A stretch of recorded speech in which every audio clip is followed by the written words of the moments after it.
Ito na yung itlog para sa fried rice, guys. Medyo na parami yung mantika. Oh my God. Okay. So, ganyan lang siya. Hindi ko siya sinasama dun sa gisa-gisa ng kanin.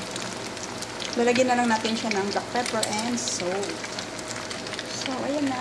Isasali na lang natin siya.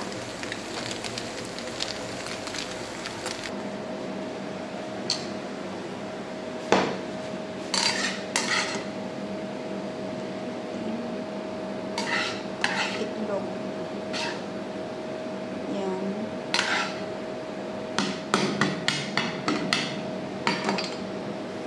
Yan.